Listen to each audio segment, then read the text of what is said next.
Hi, this is Janice Ferranti, and today I wanted to talk about my father-in-law.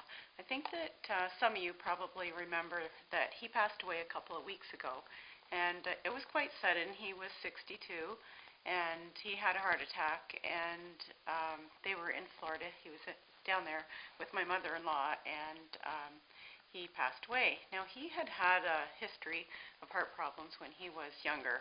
He had a heart attack, so um, he actually lived his life very fully because he knew that it could happen. It did run in the family, and that, of course, everybody was hoping it wouldn't, and it wasn't like we were all expecting that it was going to happen, but um, he really took good care of himself, and he really lived every minute that he possibly could. He jammed much more than I would ever believe possible into a day, and he always had a lot of energy. And I want to read this that I wrote. It's just basically a few memories about him. But the reason is that I always find that if somebody close passes away, um, there is always something to be learned.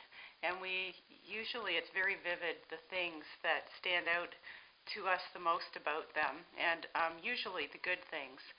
Um, so there's a lot to learn at a time like this, and I know that he would like for that too. So I'm just going to read this because it'd probably be a little bit easier. I remember him for his good humor. He was always cracking a joke.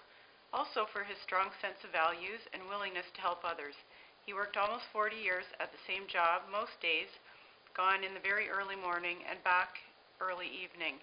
He had a wood cutting business on the side where he cut the wood, along mostly with my brother-in-law. Sometimes he had other help too. My son helped sometimes. My mother-in-law helped sometimes. My husband helped once in a while. He's works away, so he wasn't there so much. But um, he he was very busy. He did his wood cutting on the side on the weekends, and he still always had time to make his family feel important. And he always had time if somebody needed something. I really honestly don't know how he fit everything into a day. Now there would be times we would go over there for supper quite often, pretty much on all the occasions, and there would be a lot of times, when he'd fall asleep in the living room chair after supper, go sit down and conk out. But he was always the life of the party when we were there, and he always made you feel welcome. There was no such thing as he was too tired for anybody, ever. He was never too shy to say something nice.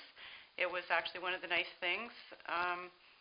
We had Christmas, all of us together, and me in my memory, I don't remember what he said to me, but I remember him saying something really, really nice, and I was thinking, wow, that was a really nice thing to say. And when they were in Florida, they called every week, and he always made sure to talk to me and all the kids and my husband, of course. And he was always he was cracking a joke. The joke was that we had hit a cold snap, and usually when they go to Florida, we always get a warm spell. So I said it had been cold, and he said something, well, that's good, because I wouldn't like for it to be warmer there than it is here, again, or something like that. I'm not being half as funny as he was, but you kind of had to be there, I guess. But he was just a really, really nice guy, always had something nice to say, and was really interested in other people. I would get off the phone and just feel really good, and I truly admired him.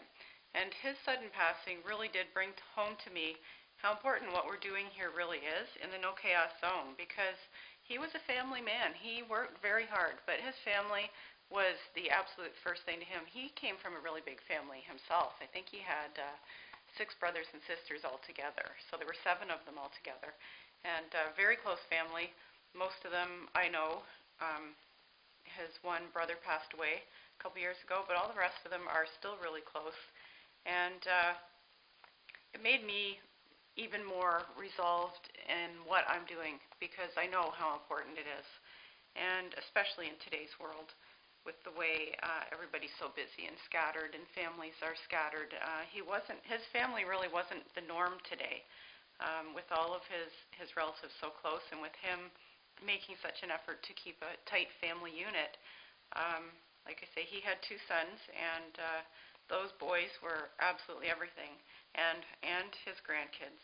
He went to all of his niece's hockey games. My brother-in-law has a daughter, and she plays hockey, and they were always at the games. It was really something, a good example, and